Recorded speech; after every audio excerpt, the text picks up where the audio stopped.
téléspectateurs, j'espère que vous allez bien. Merci de suivre votre chaîne Africa Startup TV et votre émission Entreprendre, l'émission qui vous mène au cœur de l'entrepreneuriat. Notre invité du jour est une personne exceptionnelle. Il n'est pas n'importe qui, car c'est une dame, une battante, une intelligente et très inspirante. Elle nous a fait honneur de nous recevoir aujourd'hui et elle va partager avec nous son parcours d'entrepreneur et nous donner aussi d'autres conseils pour pouvoir nous améliorer ou réussir dans l'entrepreneuriat. Tenez-vous bien, c'est la Daichi de la livraison. C'est Lissy Boss, il n'y a pas de boss. Restez connectés et nous allons la découvrir ensemble.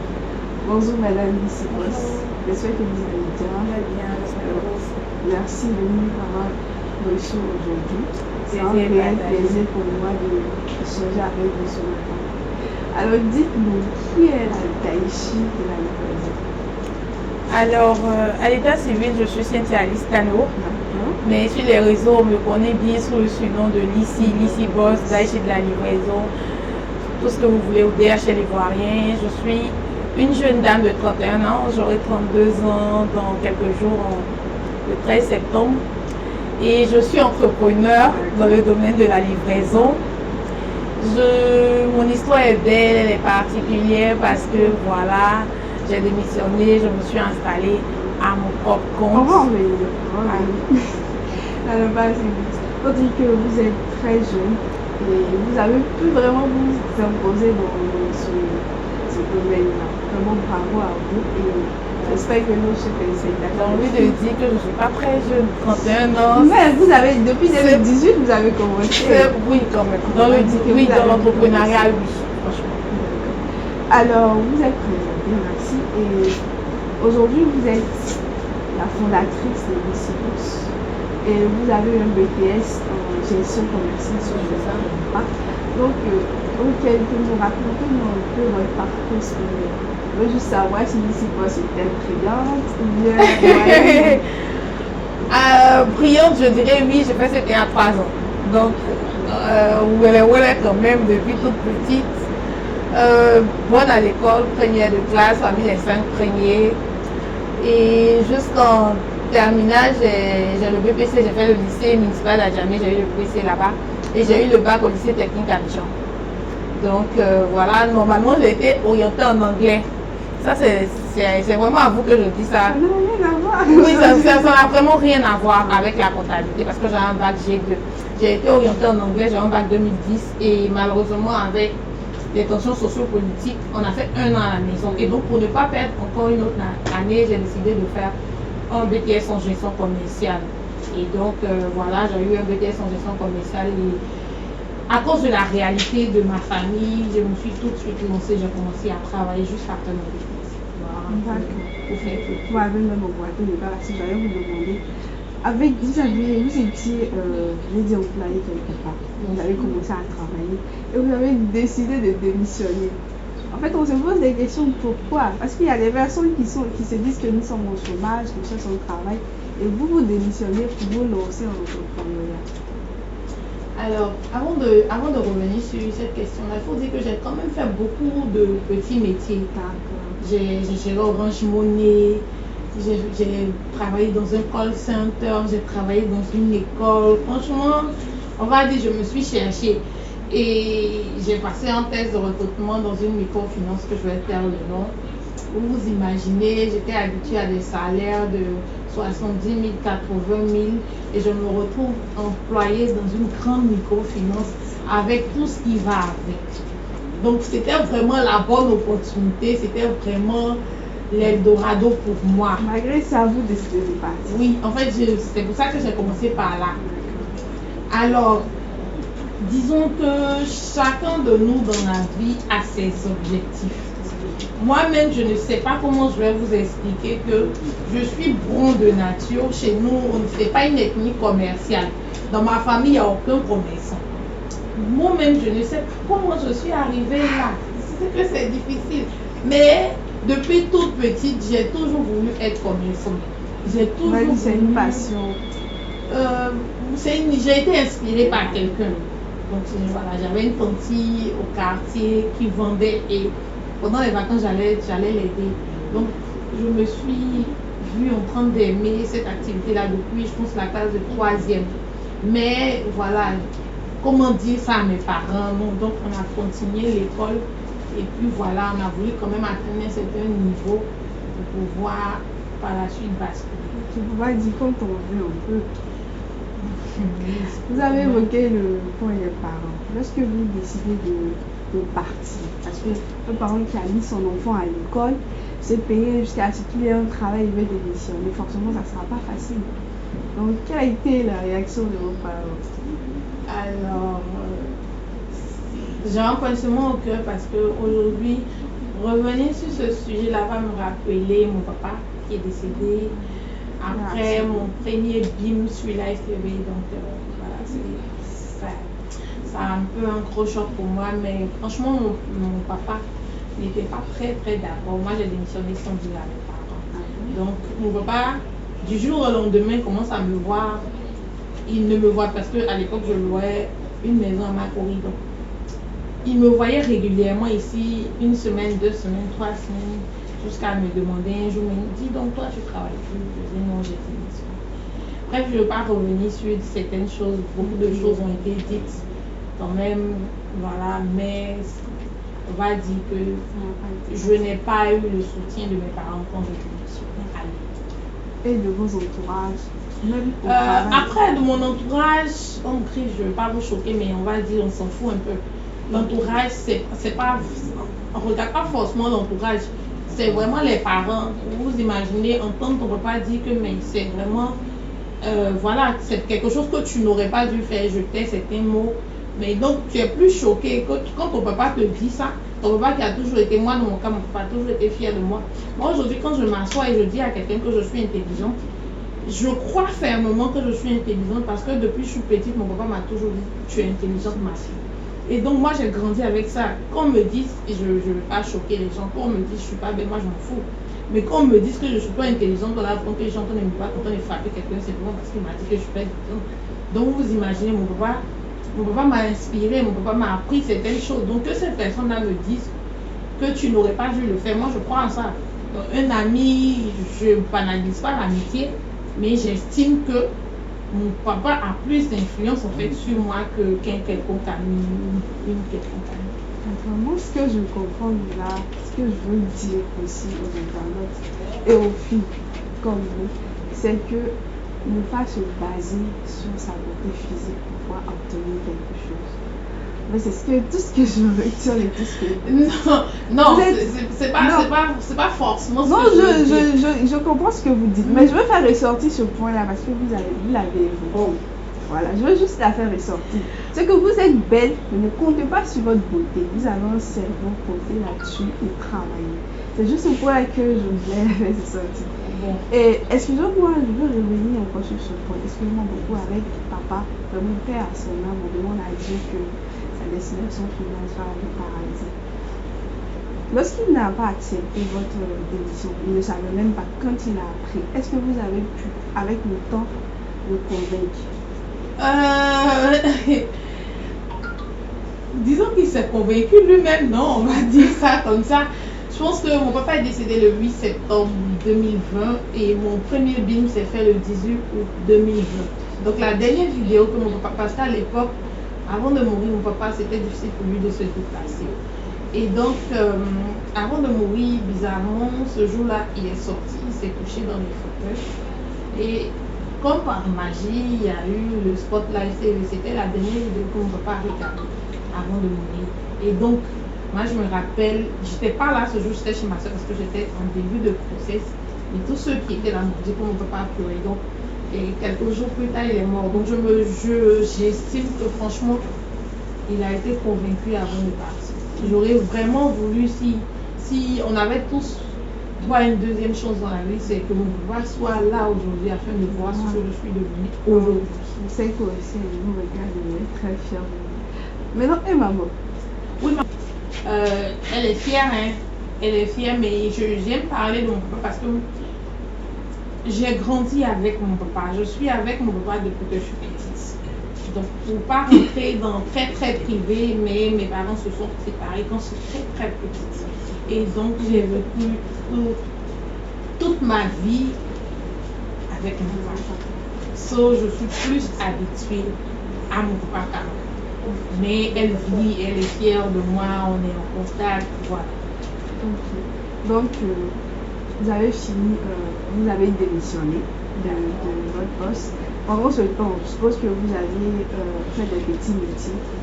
Maintenant, comment vous démarrez avec Lucy Express? Donc, non, quand j'ai démissionné, je n'ai pas fait de petits métiers.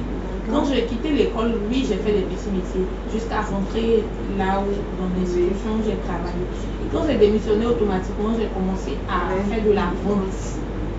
Et il faut dire que, de base, Lucy Express, quand moi j'ai acheté ma première moto, c'était pas pour faire de la livraison, c'est-à-dire que de la livraison que je fais aujourd'hui. Moi, je vendais des sacs, des parfums. Et moi, je voulais juste acheter ma moto pour livrer mes colis, en fait. C'est pas si vous comprenez.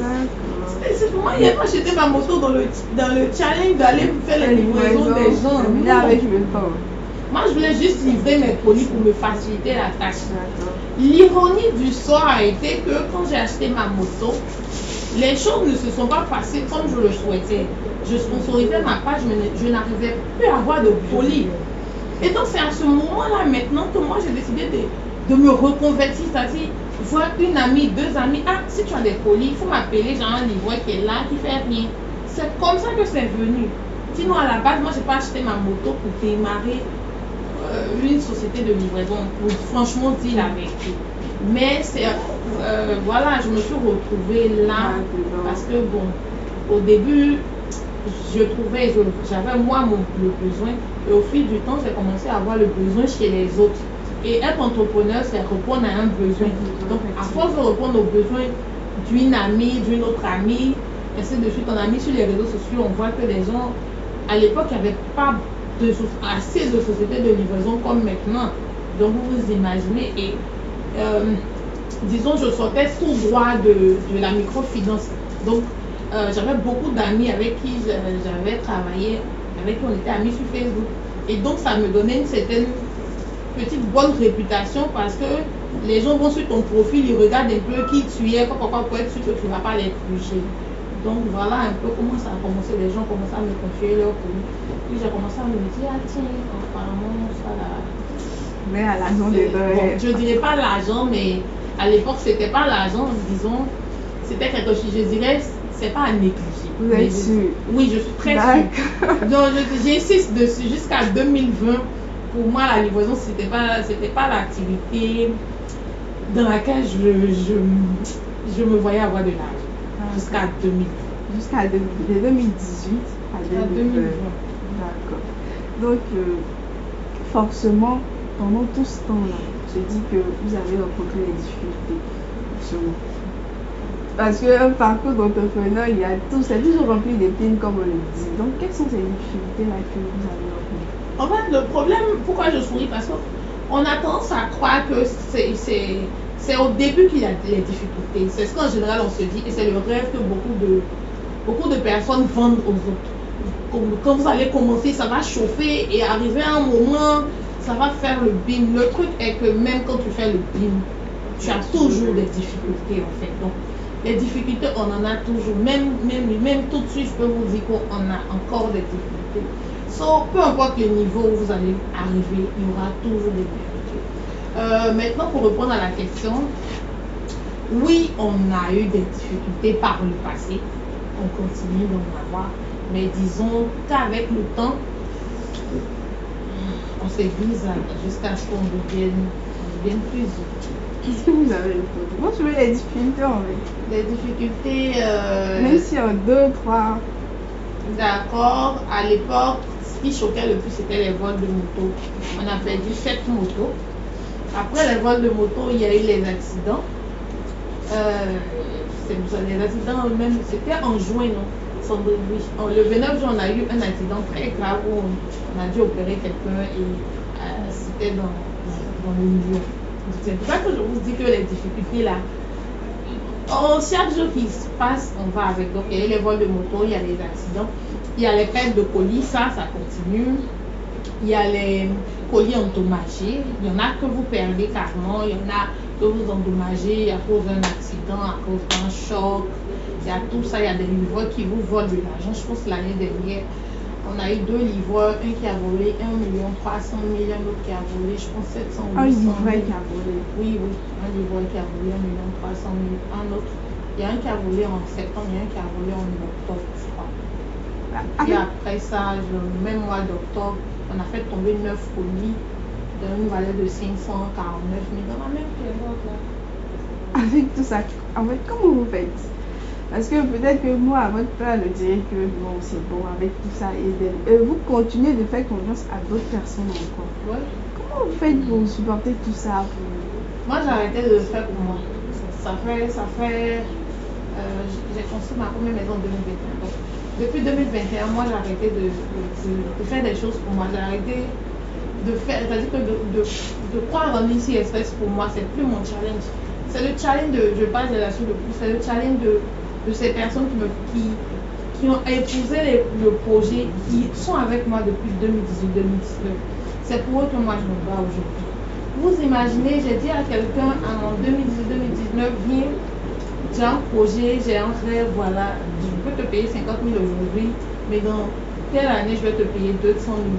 Et vous imaginez, le gars, il croit, il dit, ok, je te suis. Et il gravit les gestionnaires, disons qu'il est à 150 000 et aujourd'hui, tu veux abandonner. Mais c'est des années, ce sont ces années de vie qu'il a accepté de perdre pour t'accompagner. Donc, je ne peux pas aller dire à quelqu'un comme Olivier, si vous êtes sur les réseaux que vous me suivez, vous devez connaître Olivier. C'est lui qui est sur toute notre créa. Olivier avec moi depuis février 2019. C'est le plus ancien. Moi, j'ai commencé avec Olivier à 50 000. Je ne vous dirai pas son salaire, mais c'est l'une des personnes les plus mieux payées à l'ICI Express. Je ne peux pas aller dire à Olivier que Olivier, moi, je fais l'ICI Express. Je ne veux pas. Donc, comme il sait qu'il ne peut pas aller lui dire, je ne le fais plus pour moi, je le fais pour ces personnes-là, pour toute mon équipe de 2019, surtout à eux. Et pour ceux qui ont rejoint l'aventure après eux, mais mention spéciale, parce que c'est eux qui ont vécu vraiment toutes les difficultés. Donc chaque jour quand je me lève là, je me souviens que j'ai promis des choses à des gens. Je leur ai dit, voilà, moi j'ai acté pour moi j'ai construit, j'ai voyagé, et peut-être j'ai une petite voiture. C'est que je cherchais dans la vie, j'ai eu, mais c'est ça en fait. Est-ce qu'à un moment donné, par le passé, vous avez commencé à tout arrêter? Disons, par le passé, même c'est loin, même hier, je voulais abandonner. Oui, par le passé, je pense en septembre 2019, ouais, il y avait eu beaucoup de choses, on devait beaucoup d'argent, on a eu pas mal de problèmes. Je pense qu'il y a un livreur qui a perdu de l'argent, on nous avait encore volé des motos. Tout ça, franchement, il a réuni mes livreurs à l'époque et puis je leur ai dit que je voulais arrêter. Donc voilà, après ça, il y a eu, je pense, l'épisode 2021 aussi, parce que celle que tout le monde connaît, parce que ça a été relaté dans une émission Parcours d'entrepreneur, c'est celle de 2019. Mais en 2021 aussi, on a eu beaucoup de problèmes. En 2021 également, donc en 2021, on a aussi voulu rapprocher, mais moi je vous ai dit, depuis 2021, il n'est pas pour moi. Donc, en fait, là, j'ai juste envie de faire quelque chose. Regardez la caméra là-bas. Faites comme s'il y a quelqu'un derrière vous qui veut tout de suite abandonner. Vous faites en sorte que ce que vous allez lui dire maintenant va lui permettre de se relancer. Donc, moi j'ai une petite astuce à moi, c'est que quand j'ai des problèmes, disons que j'évite d'en parler à autrui parce que j'estime que ça ne servira à rien. Pas parce que je suis imbue de moi, mais j'ai compris une chose, c'est que la meilleure personne qui est capable de me motiver, c'est moi-même. Donc s'il faut pleurer, je pleure. S'il faut regarder des vidéos de motivation, tout ce qu'il faut faire, je le fais. Et quand je finis, moi j'ai une période, ça va durer 2, 3 jours, 4 jours, une semaine. Mais quand ça c'est fini, j'estime que la plaisanterie a assez duré. Je me réveille le matin, je me dis que je passe à autre chose. Donc si toi aussi tu es dans mon cas, au lieu de pleurer, fais tout ce que tu veux, prends du temps pour toi, prends du recul, essaie de penser et demande-toi pourquoi tu as commencé. Avant d'abandonner, il faut toujours se demander pourquoi tu as commencé. Et quand tu auras la réponse, je pense que ça te motivera. Dis-toi que si les gens aujourd'hui le font, c'est que toi aussi tu peux le faire. Ne te laisse pas abattre, il faut que tu fonces. Merci beaucoup. J'espère que ce message pourra aider beaucoup de personnes actuellement qui sont dans des situations de détresse. Et votre histoire aussi pourra les remonter le moral, les aider à avancer parce que là, je ne sais pas si j'étais à votre place, je pourrais vraiment faire comme vous. Maintenant, on va passer à un jeu. Il y a eu tellement d'émotions, tellement de trucs. Mais on va déstresser un peu. Et vraiment, j'ai réfléchi à un jeu que je pouvais vous donner parce que j'ai pour habitude de mettre en lien entre le jeu et mon entrepreneur. Mais là, j'avais tellement réfléchi. Et je vais juste vous demander quelque chose. J'ai envie de, comme se déstresse et tout, de vous demander de chanter. En fait, le principe, c'est de vous faire sortir de votre zone de confort. En tout cas, vous êtes sorti de ma zone de confort. Ne dites pas, j'ai pas belle voix. Il n'y a pas ça. Moi, il parle comme garçon. C'est pas grave. Chantez une chanson qui vous plaît. Seigneur Jésus-Christ. Aïe. Vous avez la chance, parce que dans les autres entrepreneurs, je les impose des choses. Aujourd'hui, je vous ai juste demandé de chanter. Donc, allez-y, mettez-vous à l'aise. Déjà que je trouve ce que je vais chanter. Chantez. Chantez quelque chose, trouvez une chanson. Vous n'allez pas me dire qu'à mettre que vous ne connaissez pas de chanson. Je connais une chanson.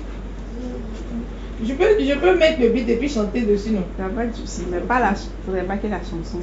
Non, mais quand il y a un maître qui est chanté, ça sera chic. Parce que si je n'ai pas fait ça là, je ne sais pas comment je vais chanter. Ça au moins, je sais qu'il connaît. Il s'appelle Champikino. Il s'appelle Seigneur, c'est comment ça écrit le bon de l'amour.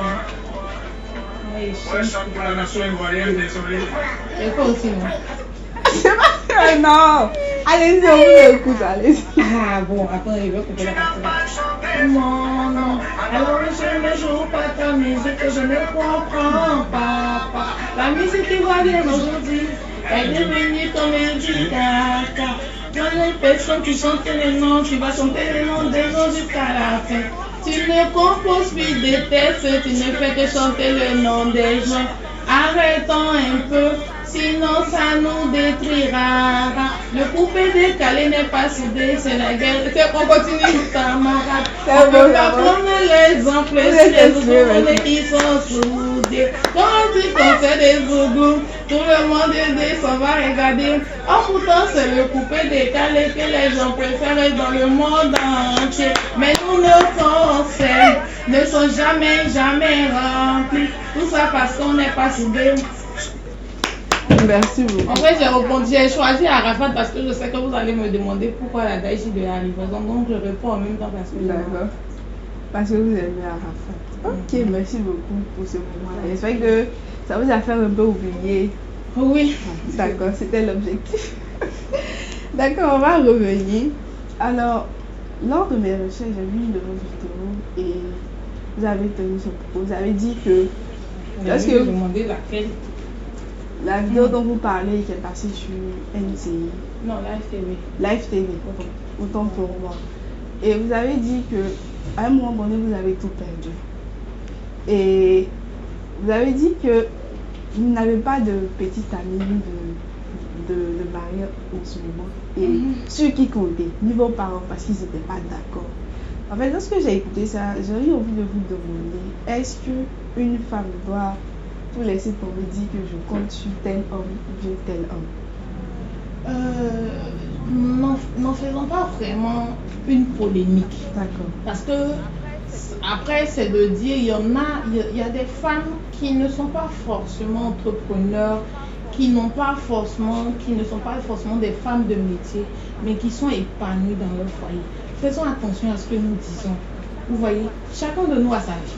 Chacun de nous a ses réalités.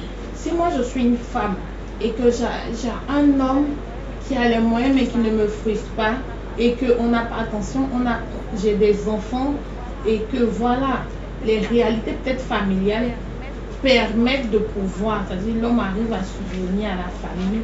Donc moi je consacre mon temps à m'occuper de mes enfants et que le foyer ça marche. N'en faisons pas un débat. On est dans une société actuelle où tout le monde veut être entrepreneur et dit non, ouais, je ne compte pas sur un homme. Et pourtant, on a eu des moments qui ont compté sur des hommes et qui leurs enfants ont bien réussi. Voilà. Donc, n'en faisons vraiment, vraiment pas un. Moi, chacun son expérience. Si tu sais d'où tu viens, comme moi, tu sais où tu vas. Moi, je sais d'où je viens. Donc, moi, je sais où je vais. Mais n'empêche que c'est pas parce que quelqu'un, moi je ne veux pas rentrer dans ce débat, dire que non, ouais, il faut que. Non, je suis pas. D'accord, on va contextualiser. Voilà. Je donne juste l'exemple d'une fille, par exemple, ou bien de votre cas. Imaginons que vous avez. Je préfère mon cas. D'accord. Imaginons votre cas. Ok. Arrivé au moment donné. Bon, on va laisser votre cas parce qu'on ne va pas dire que vous étiez trop dans le besoin ou bien. Parce que vous aviez un travail, vous avez décidé de partir. Par exemple, une fille qui est là, qui n'a pas de soutien, qui est là, mais qui compte forcément sur un homme. C'est-à-dire que peut-être que les parents ne sont pas là. Au lieu de se lever, aller travailler, elle compte forcément sur un homme. Qu'est-ce que vous appelez se lever, aller travailler? Faites quelque chose. Vous savez, moi j'ai une loi de vie. Je suis aujourd'hui ici, pas parce que je suis peut-être la femme la plus courageuse de la terre ou bien quoi. C'est juste peut-être que ça a été ma chance ou bien quelque chose. Sinon, beaucoup de jeunes dames ont entrepris aussi la livraison et ont abandonné. Ça ne veut pas dire qu'elles ne sont pas courageuses. Moi, je répète, il y a des conflits d'intérêts dans lesquels j'évite de rentrer. Donc, si une dame, après, il y a des personnes paresseuses qui veulent compter sur des hommes, qui ont la petite manie de dire que l'homme doit tout faire, alors que peut-être qu'elles ont la possibilité en ce moment-là, c'est autre chose. Si elles ont la possibilité, si elles ont la possibilité de le faire, il faut qu'elles le fassent, pas pour un homme, mais qu'elles le fassent pour elles. Parce que moi, j'ai eu la chance de connaître quelqu'un à l'époque, avant, qui m'a dit, il ne faut pas compter sur ton papa. Parce que même si, voilà, il ne faut pas compter sur ton papa parce qu'on ne sait pas de quoi demain est fait. Et cette personne avait totalement raison. Vous pouvez vous imaginer, je ne veux pas rentrer dans certaines choses, mais de ma vie, mon papa de base était un commissaire de police, donc je n'étais pas censée avoir faim. Mais des circonstances ont fait que mon papa partait à la retraite, ceci entraînant cela. Bref, ça a été très, très, très compliqué. Vous voyez. Mais si quelqu'un ne m'avait pas appris avant qu'il faut te lever, il faut commencer à chercher pour toi, j'aurais peut-être compté sur mon papa et j'aurais peut-être mal fini. Donc, c'est pour ça que j'estime, moi, j'aime vraiment pas les conflits d'intérêts, les trucs, parce que le message, je pense que la vidéo est faite pour motiver plus d'un et on ne veut pas venir rentrer dans des contextes qui vont stéréotyper les choses, qui vont vraiment gâcher les choses. Restons dans le bon contexte au lieu d'avoir des critiques négatives. Je pense que celles qui savent, celles à qui le message est adressé vont se sentir concernées. Si tu as une femme, tu as tout au complet et que tu peux aller chercher ton pain quotidien sans compter sur quelqu'un, il faut le faire. Parce que tu ne le fais pas que voilà. D'accord, merci beaucoup. Maintenant, on va revenir sur vos prix, les prix que vous avez. D'accord. Ici, il y a un prix que je vais évoquer, puis après, vous allez nous citer le reste. Vous avez été lauréate pardon, excusez-moi, on peut couper la live. Donc, vous avez remporté le premier prix du speech organisé lors de la 4e édition du Forum international du leadership féminin qui a été organisé par la fondation CEFIS et le programme Event for Jobs. Pouvez-nous en parler plus? D'accord, je suis alumna du programme AWF, je suis de la cohorte 6 de Madame Sephora Couture, la présidente. Et c'est 36 jeunes dames qui vont pour des formations, des trucs, en tout cas. On vous motive, on vous apprend certaines choses et à l'issue de cette formation-là, vous pitchez. De base, le pitch, c'est pour apprendre à parler de son projet devant des personnalités. Mais quand même pour mettre un peu de piment dans la chose, on fait un petit concours. Donc comme moi, toutes mes autres sœurs, si vous êtes une adolescente, vous allez forcément pitcher que vous soyez allé en finale ou non. Donc on a pitché, j'ai eu la chance d'être sélectionnée parmi les 15, ensuite parmi les 7. Et il y a eu aussi une autre vague, excusez-moi, il y a eu AWS 7 dans laquelle ils ont encore choisi 15, ensuite 7 jeunes dames et on est partis ensemble en finale. Bon, chacune s'est défendue comme elle pouvait. Et puis voilà, j'ai eu la chance de remporter le prix. D'accord. Aujourd'hui, vous comptabilisez combien de prix? Disons 4 prix, 4 réels prix. Mon premier prix, par contre, ça n'a pas été ça, ça a été le prix de la meilleure PME logistique. Je pense que c'est ça mon premier prix. D'accord. Donc, meilleure PME logistique du Julia 2022, c'est ça mon premier prix. Ensuite, le pitch meilleur projet dont vous avez parlé tout à l'heure, j'ai eu 5 millions d'équipements, donc j'ai eu 3 à 8 motos. Ensuite, j'ai eu le prix du meilleur entrepreneur 2022 du Noisy of Humanity. Et enfin, j'ai eu mon petit coup de cœur, je l'aime bien, je l'adore, disons. Le prix de la meilleure jeune PME, voilà, de Cafriat en partenariat avec le ministère de Côte d'Ivoire PME. Donc voilà, ainsi mes différents prix. Ok, en tout cas, merci beaucoup pour tout ce que vous faites pour la Côte d'Ivoire. Comme c'est écrit là-bas, toute la Côte d'Ivoire vous dit merci. Alors, nous sommes un peu à terme de cette émission, malheureusement. Et j'aurais bien souhaité rester avec vous pendant longtemps, mais c'est pas possible parce que, comme je l'ai dit tantôt, vous êtes très inspirante et on apprend beaucoup de vous. Alors, maintenant, quels sont vos projets à long terme? D'accord, avant de finir, je tiens à dire que c'est pas un prix, mais j'ai eu la chance de faire partie de la cohorte S22IP du programme YALI. Donc, je suis YALI. Et donc, ça, c'est vraiment c'est pas un prix qu'on reçoit, mais c'est une fierté de dire qu'on est YALI. Si vous allez sur Internet, vous tapez YALI, vous allez savoir ce que c'est que YALI. Donc, avoir la chance de dire aujourd'hui que je suis une jeune femme leader africaine, ça vaut tous les prix que j'ai reçus. Donc, moi, je suis très fière d'être une YALI. Et donc, en ma qualité d'ambassadrice du programme YALI, en tant qu'entrepreneur, je ne peux plus me permettre de m'asseoir sur mes lauriers et de me dire, voilà, j'ai déjà fait. Non, c'est maintenant que le combat commence. Il y a eu des choses qu'on a fait dans le passé, mais aujourd'hui, il faut essayer d'aller à la vitesse supérieure. Aujourd'hui, on est quoi, à 50 motos, mais le challenge, c'est d'atteindre au moins 150 motos, avoir des véhicules, avoir des camions. Sauf pour vous dire que notre vision est très grande. On est aujourd'hui à Abidjan, 4 agences à Abidjan, une agence à Bassam, une agence à Boaké, en plus de notre siège. Mais on veut s'installer à San Pedro, on veut s'installer à Boutoukou, à Daloa. Et quand on va finir de couvrir toute la Côte d'Ivoire, tout naturellement, on ira vers les autres pays parce que j'ai déjà commencé mes voyages de prospection dans plusieurs pays de l'Afrique. Donc, on va aller là-bas. Vous avez vu une photo de moi quand j'étais au Bénin. Donc, j'ai fait le Cameroun, j'ai fait le Bénin. J'ai fait le Togo, Dakar, j'étais pour Miami, mais je prévois partir au Burkina et puis au Mali dans les mois à venir. Donc tout ça pour dire qu'on est en train de travailler afin de s'installer partout en Côte d'Ivoire et dans d'autres pays de la sous-région. Il faut que nous soyons non seulement un peu produits ivoiriens, champion local, mais aussi un champion africain. Il faut qu'on se lève et qu'on se dise que l'Afrique est trop restée en marge, l'Afrique est trop restée en arrière. Il faut qu'on devienne, si vous le savez, l'Afrique est le plus grand continent. Il faut que nous soyons, nous, hommes et femmes, à l'image de ce que notre continent est. Notre continent est grand, donc nous aussi, femmes et hommes, nous sommes de grandes personnes, des personnes de valeur. Donc on ne va pas laisser que tout vienne de derrière là-bas. Il faut que nous aussi, on construise des choses qu'on va aussi exporter sous d'autres cieux. Donc moi, mon challenge aujourd'hui, c'est de conquérir la Côte d'Ivoire, l'Afrique et puis par derrière, de venir, pourquoi pas, aller challenger le géant international en termes de défense.